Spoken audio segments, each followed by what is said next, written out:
Assalamualaikum warahmatullahi wabarakatuh. Apa kabar teman-teman? Semoga sehat selalu dan diberikan semangat dalam kuliah kali ini. Oke, sudah lama banget nih kita nggak ketemu kan ya.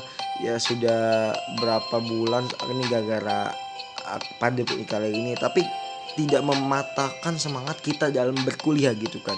Kita harus tetap semangat dalam berkuliah dan aktif walaupun hanya sekedar online seperti ini, karena dikit lagi kita akan menghadapi yang namanya UAS teman-teman, dan habis UAS kita akan melanjut kepada semester 3, yang dimana semester 3 itu kita akan lebih diberikan tantangan. Nah mungkin ini sebagian dari latihan kita agar kita lebih kuat di semester 3 nanti. Oh iya, sebelumnya minal aizin wal faizin dulu dari kelompok 2 kali ini ya. Semoga dimaafkan jika ada sesuatu yang pernah kita lakukan yang tidak enak di kalian. Ya saling memaafkan itu lebih baik, karena Allah itu cinta damai ya. Oke, langsung aja.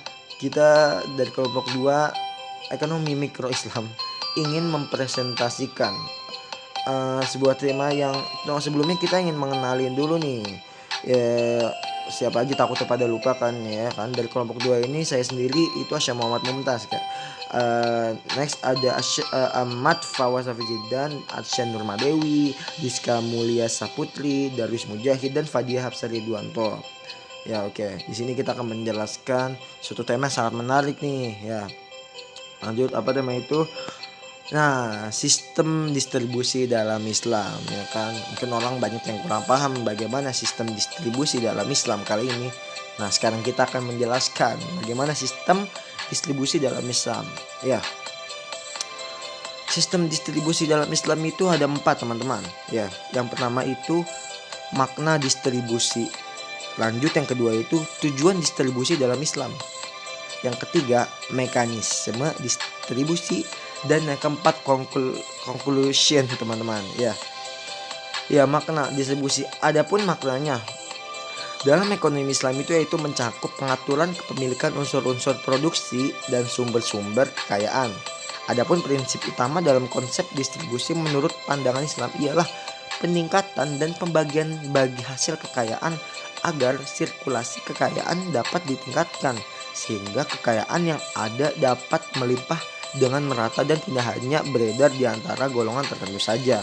Seperti dalam Quran surat Al-Hasyr ayat 7, agar harta tidak hanya beredar di antara orang-orang kaya di antara kamu. Nah iya, jadi sebenarnya teman-teman, kekayaan kita itu 100% bukan milik kita teman-teman. Jadi ada beberapa persenannya itu milik hak orang lain teman-teman. Jadi mengapa seperti ini? Karena di Islam itu tidak ingin ada yang namanya kapitalisme teman-teman. Ya kapitalisme itu kayak yang kaya menjadi kaya, yang miskin menjadi miskin. Tidak ingin seperti itu teman-teman. Oke, next. Tujuan distribusi dalam Islam itu ada 4. Tujuan pertama nih, tujuan dakwah. Di antara contoh paling jelas adalah bagian mualaf di dalam zakat, itu tujuan dakwah. Kedua, tujuan sosial, memenuhi kebutuhan kelompok yang membutuhkan dan menghidupkan prinsip solidaritas di dalam masyarakat muslim, menguatkan ikatan cinta dan kasih sayang di antara individu dan kelompok di dalam masyarakat, mengikis sebab-sebab kebencian dalam masyarakat yang akan berdampak pada terrealisasinya keamanan dan ketentraman masyarakat. Ketiga, tujuan pendidikan. Pendidikan terhadap akhlak terpuji seperti suka memberi, menerima dan mengutamakan orang lain, mensucikan dari akhlak tercela seperti pelit, loba, dan memberikan diri sendiri. Nah, yang keempat, tujuan ekonomi nih, memberdayakan sumber daya manusia yang menganggur dengan terpenuhnya kebutuhannya tentang harta atau persiapan yang lazim untuk melaksanakan dengan melakukan kegiatan ekonomi. Nah, jadi itu 4 teman-teman. Tujuan distribusi dalam 4. Semuanya ada tercakup dari dakwah, sosial, pendidikan, ekonomi, semuanya tercakup. Ya, itulah Islam. Benar-benar memperhatikan sudut-sudut seperti ini. Oke. Mekanisme distribusi. Ada 2 nih. Mekanisme ekonomi dan mekanisme non-ekonomi. Mekanisme ekonomi adalah mekanisme distribusi dengan mengandalkan kegiatan ekonomi agar tercapai distribusi kekayaan.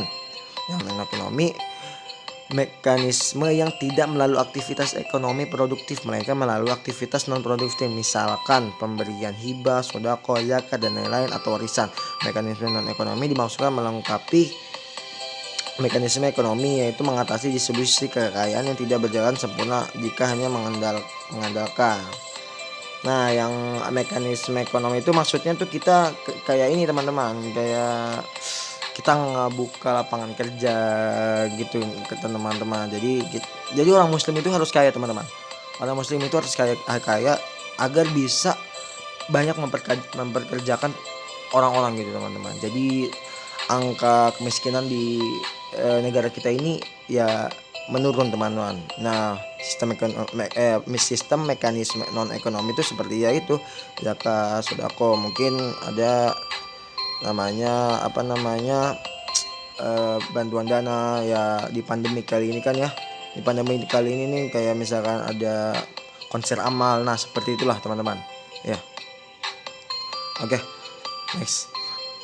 Sebagai seorang muslim, tentu kita meyakini bahwa model distribusi yang diuraikan di atas adalah model yang baik dan sangat memungkinkan aplikasinya di masa modern ini, terutama di negara kita yang sedang dilanda krisis ekonomi. Model tersebut hanyalah sebagian kecil dan uraian pendapatan beberapa ekonomi dan pemikir Islam. Nah, itulah teman-teman. Bersyukurnya kita di agama Islam kali ini karena Islam benar-benar memerhatikan sesuatu hal yang seperti ini pun diperhatikan teman-teman, yang akan jika kita terapkan ini akan berdampak bagi negara kita dan akan menjadikan negara kita ini negara yang makmur teman-teman. Jadi semua harta menyeluruh merata, tidak ada yang namanya maling beras gara-gara ini, tidak ada maling ini gara-gara susah makan, tidak teman-teman. Makanya itu mengapa kita wajib zakat, karena ini teman-teman, karena harta kita 100% bukan milik kita, ada beberapa persennya milik hak orang lain. Ya gitu teman-teman, terima kasih ya, walaupun sebentar singkat padat, dan semoga bisa teman-teman pahami ya materi kali ini. Ya semoga tetap semangat dalam PJJ di next matkulnya. Oke, tetap semangat teman-teman. Sekian dari kelompok kami, kurang lebihnya mohon maaf. Assalamualaikum warahmatullahi wabarakatuh.